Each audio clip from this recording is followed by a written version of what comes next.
Miguel noong August 9. Dahil din sa yun, paramilitary din yung nalindog na community ng Purok 9 ng Bulhoon, San Miguel, Surigao Sur ay madaling araw din ng August 9 ay nakarating yung mga paramilitary groups at kinatok yung mga bahay ng madaling araw at yun, pinalabas ang mga tao at tinipon din sila sa basketball court na madilim pa nga eh. At yung isang teacher ng TREPS kunin sana yung yung cellphone, hindi niya binigay at binastrok siya ng pinutukan siya ng baril sa gilid niya at napilitan siyang binigay yung kanyang cellphone. At doon, tinipon sila doon sa basketball court ng nalindog. At sabi nila, may hinahanap nga sila, mga leader daw ng community. Yung hinanap nila ay isang purok leader naman, purok chairman sa Purok 9 ng Bulhoon. At dahil sa ginawa nila na talagang takot yung mga tao kasi yung mga baril yung inano sa kanilang mga katawan, sabi nila, ano bang gusto niyo? Saan ba si Michael Bucales? Talagang hindi nila inano si Michael Bucales kasi wala doon eh. Sabi ng mga paramilitar, ano bang gusto ninyo? Sampulan na naman kayo? Yung mga tao wala talaga silang nasasabi. Doon sila nagtitipon sa basketball court. May dalawa namang magkakapatid na dinala nila nang nagsing-alisa na sila sa community. May dalawang magkakapatid na dinala nila. At yun nga, yung community ay nag-alala ng dalawa, baka ano ang gagawin nila. Pagkalipas ng ilang minuto, nakabalik naman yung dalawa. At yun nga, nag-decide na sila na kailangan silang mag-evacuate.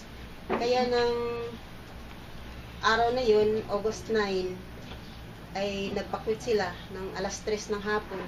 Bumaba sila sa San Miguel. Sa Bulhoon. Meron 100 plus na families ng galing sa iba't iba ring community sa San Miguel.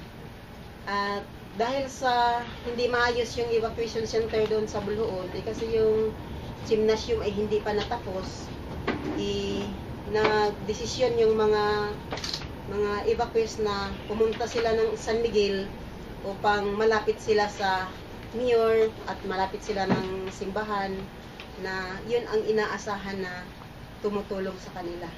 Kaya yun, dinala sa San Miguel ng August 16 ay nakarating sa San Miguel yung mga evacuees galing sa Bulhoon. Ng 26 ay talagang andyan tayo, nag-a-assist tayo ng mga sa evacuation center. At ng 26 ay nabalitaan kong napatay ang aking ama. Kaya humiingi ako ng paumanhin sa aking mga kasama na umuwi muna ako sa bahay kasi patay yung aming ama. Ayun, pinayagan ako nila na umuwi sa bahay. 28 nang umuwi ako sa amin dahil patay ng aking tatay. Yung tatay ko ay nasa bayan ng Jatago, namatay.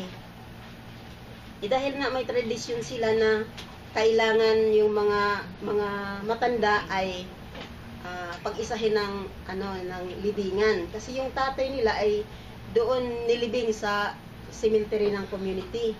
At saka yung dalawang kapatid niya na namatay na rin, doon din nilibing. Kaya nag-suggest yung ibang mga kapatid niya na dalhin na lang din si tatay doon sa community at doon din itabi sa libing ng kanyang ama at sa kanyang mga kapatid.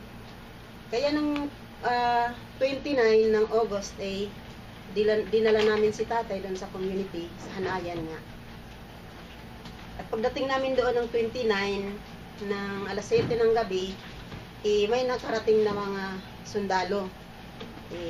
Ang hinahanap nila ay yung chairman at saka dato. Kasi may dala daw sila ng mga resolution na galing sa munisipyo na pinirmahan ng mga resolution na sila daw yung magpapatuloy ng Pamana Project, yung road concreting ng Pamana Project mula Jatagon hanggang Andap. Sabi kasi may borol pa nga sa bahay, yan dyan pa nga ang aming ama, sabi namin, wag muna ngayon, ilibing muna namin yung aming tatay bago tayo mag-usap ng maayos. At saka, yung aming dato, ay hindi pwede ninyong kakausapin kasi masama pa ang loob, namatay nga yung kapatid niya eh. Kaya yun, nakinig naman sila, hindi nila tinuloy yung pag-usap sa dato. At ng August 30, dumating yung aming kapatid na isang municipal chieftain ng NCIP na inabutan niya yung mga sundalo doon nga sa komunidad mismo. At yung gabi ng 30, yung 29 nang dumating sila ng alas 7 ng gabi, ay doon sila natulog sa paaralan. At saka yung waiting shed na malapit sa tapat ng may burol na bahay. At pag kinabukasan, kinausap siya kasi dumating yung mga kapatid namin na mga Jehovah's Witnesses, yung kanilang mga relihiyon, kinausap sila ng aming mga kapatid. Sabi nila na may patay kami doon. At pa nga sila, nagba-Bible study. Then, siyempre, ang gusto nila talaga na kausapin yung chairman. Pero, dahil may patay nga, hindi nila nakausap. At ng 31, nag-usap kami, si Sir Imok, kung kapatid ko na to, at saka si Unil, at saka yung isang leader sa Emerald, yung vice chairman ng Mapaso, kung ano ang aming gagawin upang makausap yung mga military. Sabi nga ni Unil na ilibing muna natin si tatay bago natin kausapin yung mga militar. Kasi may kasunduan naman ng 2011 na nag-i-evacuate kami. At doon sa statement na yun, nakalagay doon na hindi na ipagpatuloy yung COPD ng Oplan Bayanihan at hindi na sila magtayo ng detachment. Kasi may plano silang magtayo ng detachment doon sa community namin. At yung mga project na ibigay na nila sa local government at sila na yung gumawa ng project, lagyan lang ng billboard na galing sa AFP na project. Yun nga ang nasa kasunduan na pinirmahan nga ni Colonel Robinson. Kaya yun ang inaasahan ni Junel na sigurado siya na irespeto ng mga AFP na yun kasi AFP naman yung si Colonel Robinson. Pero nagkamali kami dahil ng last vigil ng aming ama ng August 31 ng araw pa ng August 31 ay palaging nakatawag sa radyo yung mga regular na palaging nagagan, saan na ba kayo? Bilisan niyo na, dito na kami sa saan na ba kayo? Ano regular? Ang ibig sabihin ko? Yung mga military, AFP nga. Then, ayun na, pagka kinabukasan na ng 31 na, September 1 na din, ayun, alas 4 ng gabi, madaling araw, dumating sila sa KM16. At doon na, una nang pinalabas yung mga tao sa KM16, madilim pa nga alas 4 pa ng madaling araw. At padiretso na sila sa Hanayan, kung saan andun kami, naglalast vigil ng aming ama. At may isa nang nagsabi na, Manang, umakyat na sa bahay yung mga militar. Nakarinig na kami ng may mga katok na malakas, may mga na malakas. Kaya yung mga tao na galing sa ibang bahay ay pumunta doon sa bahay na may burol ni tatay. At kahit na nga andun na kami, pumasok nga yung dalawa, at sabi niya, may hahanapin kami dito, labas kayo lahat. Hindi, wala kaming ibang nagawa, si armado sila eh. Lumabas kami lahat. Sabi namin na, paano si tatay, iwanan namin. Sabi naman ng aking kapatid na, sige, kayo na lang ang lumabas, ako na lang ang maiwan dito kay tatay. Siya na lang mag-isa ang naiwan sa bangkay ng tatay namin. Kaming lahat ay umalis dun sa lugar na tinutukoy ng mga paramilitar, at saka doon kami nagpunta sa 1016 na mula ng mga 10 minutes, mga 5 minutes kung lalakarin ng malakas na lakad, aabot na tayo doon sa yung sinasabi na basketball court. At saka yung mga regular na mga AFP ay andoon naman sila sa ibabaw ng makita talaga yung community. Kitang-kita nila kung inano kami ng mga paramilitar. At nang andun na kami lahat sa basketball court, iniwala yung mga babae at saka yung lalaki at saka yung mga estudyante. Parang 3 grupo kami. At ang nakita ko doon ay si O'Neil ay pinaupo sa isang bench na sa harap talaga ng maraming mga tao. At sabi nila, may isang dialogue daw to. Ito isang dialogue, mag-uusap tayo. Yung isang speaker ay, ano nga yung salita niya, hindi naman siya, mahina lang ang kanyang tinig. Sabi niya, huwag na kayong magsuporta sa NPA. Kaya kami nandito, dahil wawasakin talaga namin ang komunidad na to, dahil malakas ito ng suporta sa AFP at ayan na to, NPA. At saka yung school ninyo ay wawasakin talaga namin dahil malakas din ang suporta sa NPA. At pagkatapos, yung isa naman na speaker, sabi, ang inano niya yung aking tiyuhin yan si Jovelio, sabi niya, ikaw dato, di ba taga-Kiwagan ka? Ba't nandito ka? Kasi nga dumalo siya ng last vigil ng aming tatay kasi kapatid yun ng aking ina, yung si Jovelio Sinso. Sabi, hindi siya nakasagot.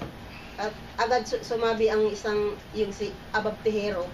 Sabi niya, Dato, ilan ba talaga ang nakurakot mo na revolutionary tax? Hindi nga nakasagot yung tiyuhin ko dahil hindi niya alam kung ano yung revolutionary tax. At sabi naman, Dato, mangako ka ba na itong mga tao na to ay hindi pumunta sa NPA? Sabi naman ng dato na talagang hindi ko talaga hawak ang puso nila. Yun nga, binunot si Bilyo doon sa grupo, dinala doon sa tab. At pagkatapos, nilapitan na agad si O'Neil at inano ng dito sa gilid niya, ginanya ng armas. At pagkatapos, dahil naisaisip namin na baka barilin talaga, hindi nasingkilos yung mga tao. Sabi nila, dapa kayo lahat. Sabay putok ng 2 putok at saka marami na rin mga putok sa paligid. Silang lahat ay nagpapaputok sa amin. At nang nakita nilang patay na nga yung si O'Neil, mabilis silang tumakbo. Iniwan kami na nagtitipon dun sa basketball court. At si O'Neil patay na at yung aking tiyuhin doon patay na rin. Iniwan na kami nila, umalis na sila. Nang hindi na namin sila nakita, sapa kami tumayo at nilapitan ng mga lalaki si O'Neil. Sabi ng isang tao na meron pang patay dito sa tab. Sila yung pumunta. Inabutan nga niya yung tiyuhin ko na ibuhay pa nga eh. Sabi niya, sige kumuha kayo ng motor kasi maraming motor doon sa may burol sa sa bahay na may diyan yung tatay ko na napatay. Tumakbo yung isang driver, kunin sana niya yung motor niya. Dalhin sana namin si Tio Bilyo sa hospital. Pero yung mga motor nga sinira, kinuna ng mga CDI, basta nga hindi na nakatakbo yung mga motor. Kaya yun, namatay tuloy yung aking tiyuhin. Pero kahit naman sa aming kahit naman dalhin namin si tiyo sa sa bayan, hindi na talaga makaabot sa ospital. Patay talaga siya sa daan pa lamang. So dahil sabi ng mga paramilitary groups na kailangan bumakwit kayo. Sa loob ng 3 araw, babalik kami dito. Pag nandito pa kayo, maabutan pa kayo namin. Kami nang bahala sa inyo. Kaya, pagkatapos ng wala ng mga paramilitar doon, agad kaming bumalik sa bahay. Pagdating namin sa bahay, kasi malapit naman yung kooperatiba sa bahay ni Nong Halandoni. Inabutan namin ang kooperatiba na wala na talagang natira na kahoy kahit kunti. Ang lahat nasunog na lahat. At saka yung paaralan na katatapos pa lang ng kasi letter L yung paaralan. Yung nandito ay bago pang natapos na 2 buwan pang ginamit. Sinunog na nila yung sa hagdanan. Naabutan na din namin yung mga kapitbahay, yung mga lalaki na kumuha ng tubig at binuhusan yung nag-aapoy na paaralan. At sabi dahil litong-lito na ang isip namin, sabi na namin na dalhin na lang natin si tatay sa baba, ibalik na lang natin si tatay sa baba. Pero sabi nila, meron na tayong 3 patay.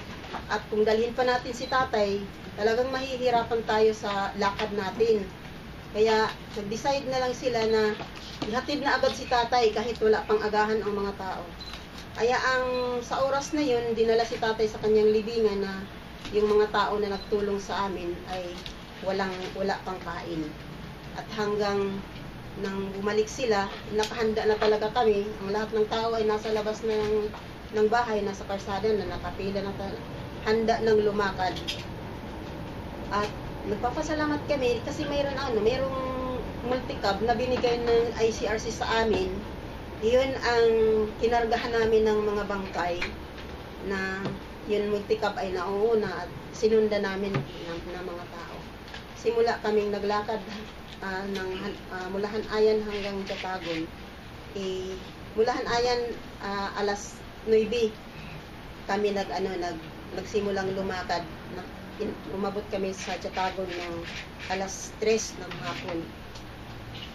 At pagdating namin doon sa Jatagon, sa Iskiling nga ng Liang Gabi dati, doon kami nagtitipon na naman kasi may plano na dumiretso na kami ng Tandag kasi yung gym ng Jatagon hindi namin magagamit dahil andyan yung mga military. Nagbabasketball nga sila, nagbasketball at saka maraming mga military doon sa labas. Kaya sa gabing yun, nagbiyahe kami mula sa Jatagon alas 8 ng gabi at nakaabot kami ng grandstand ng alas 11 ng gabi. At pagdating namin doon ay andun na dati yung mga disaster management sa Tandag. At mayroon na silang nahanda, mayroon na silang mga tinapay na dala. At yun, nakakain yung mga tao na mula agahan hanggang hapunan ay wala. Kaya yun ang nangyari sa amin.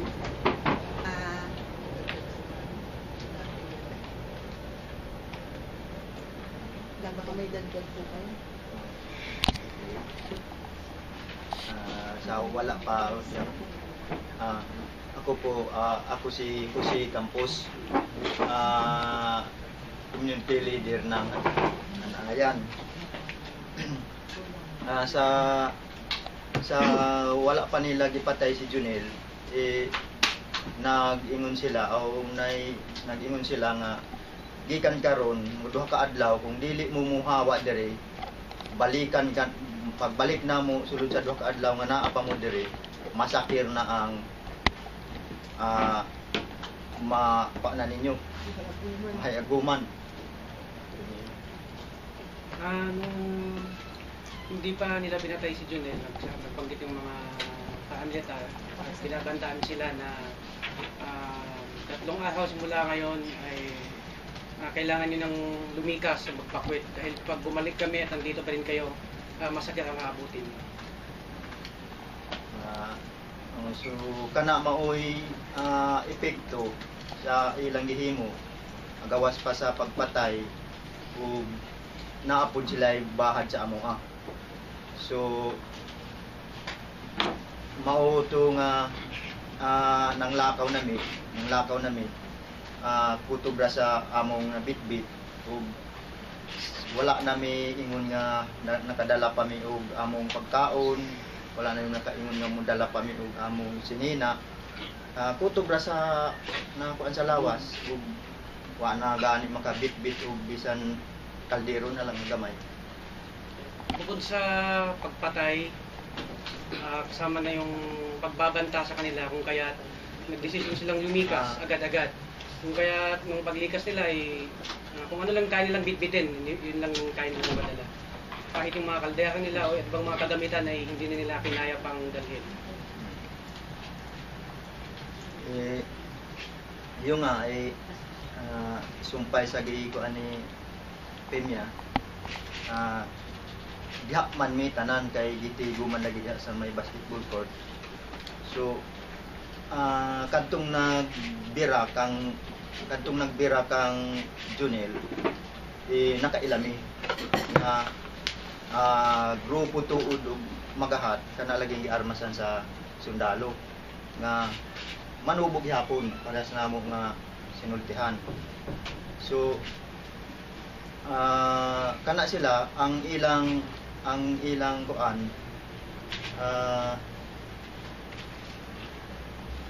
mo gani itong ilang giguyod tuod si Unel kay ang mapasok organisasyon kuno ay pusog musuporta sa NPA.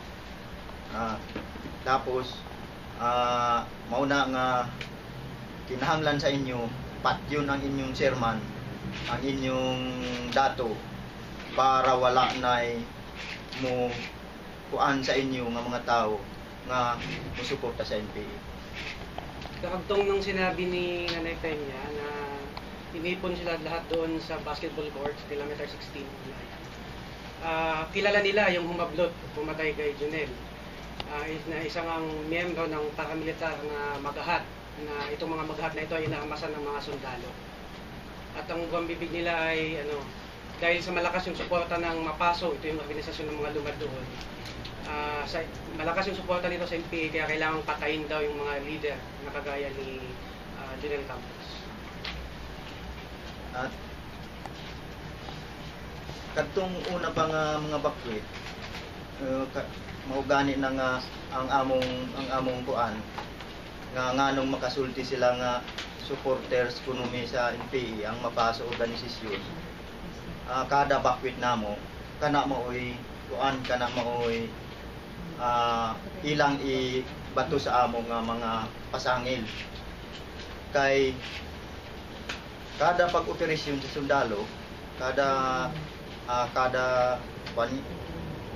duha ka tuig ang isa lang ka tuig ang distansya makabakwit na pud mi gikan adtong 2005, 2007, 2009 hangtod 2011 nakabakwit na pud mi o hangtod 2014 o hangtod karon ikaunom murag ikaunom na ni nga among pabalik-balik og bakwit nga kana gihapon ang problema namo. So kung mag-operasyon ang mga kuan, ang mag-operasyon ang mga sundalo na adiha sa amoa, mangutana sila nga naay uban nga mga elemento nga mangutana nga naay nag-agi diri nga NPA. So mutubag mi nga naaman si balon mo nga bukid ni unya kuan naagid na siya kuan. So mauna nga moingon na sila nga kami kuno ang tig suporta sa NPA unya mahibulong mi kuan mi kanang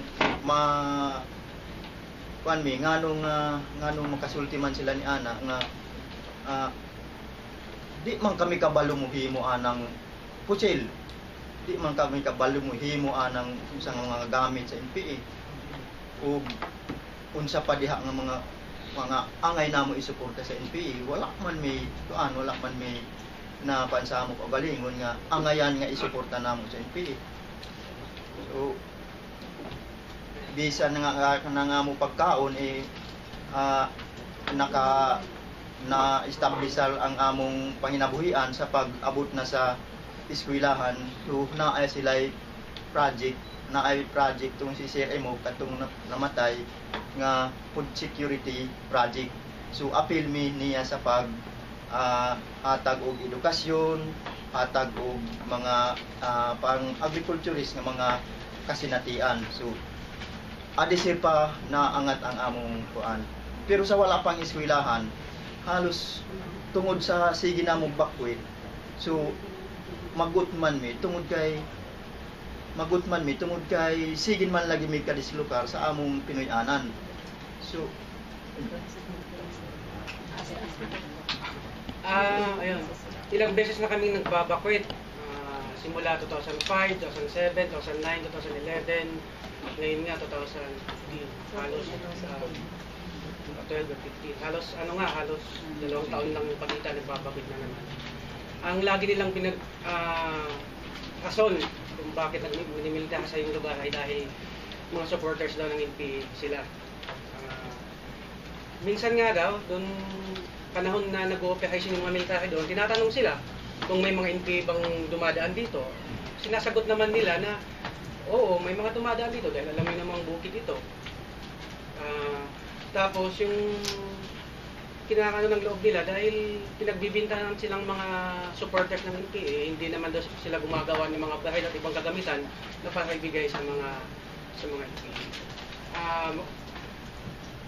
Ngayong sinasali nga yung eskwelahan, kahit itong si Sir Imok, na Executive Director ni Alcadeb, naging tulong yung eskwelahan sa komunidad nila, hindi lang sa pagbibigay ng edukasyon, kundi para din sa ibang pang proyekto gaya ng food security. At ngayon nga, ay dahil pinatay si Imok at itong lagi silang nagbabakwit, ay mas lalong hindi nahihirapan na sila sa kanilang pamumuhay, sa pagkain, sa edukasyon at sa iba pa.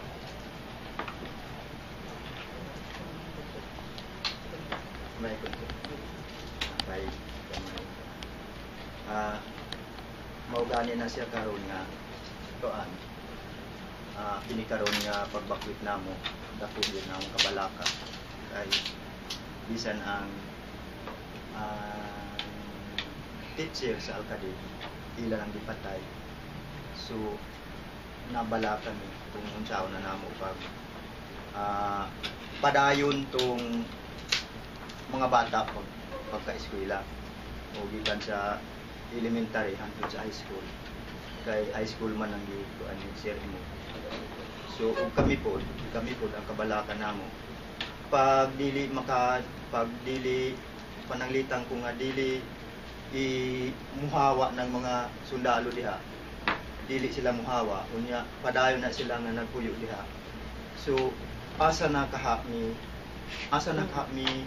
paingon nga kadto ra man gyud nga kana ra man gyud among lugar diha man gyud may mabuhi ug diha pud ang among paanan ug mga tambal diha ang paanan namo ug mga sudan nga labas ug ang mga tanom pud namo nga mga gulay maayo man gyud nga wala makinahanglan og abono. So nako anamo nga diha ra gyud mi mabuhi kung sa galing. Lubos kaming nababahala kung paano ipagpapatuloy, lalo pa pinatay yung si Sir Emo, yung director ng Alcadeb. Lubos na nababahala paano ito ipagpapatuloy yung pag-aaral ng mga bata, yung sa TRIPS, yung sa elementary, yung tribal people program, yung sa Hilaw din so, saka yung Alcadeb yung sa high school. Yung lubos na kinakabahala, maliban pa doon, yung kabuhayan mismo nila bilang mga taga doon. Siya bilang tatay, bilang leader. Doon naman nakakapamuhay sila ng hindi gaanong naghihirap dahil may mga tanim sila na hindi kailangan ng abono at ng kung ano pa man. Yun yung pag hindi umalis yung mga sundalo doon, paano na ngayon, paano na yung kabubuhay nila, paano na yung mga buhay nila. Susunod pa siguro si Gary, teacher po siya sa eskwelahan na tinatawag na Alcadeb at isa po siya dun sa mga unang nakakita doon sa lugar kung saan po pinatay si Emerito Samarca, yun pong Executive Director ng Alcadem Escuela. Magandang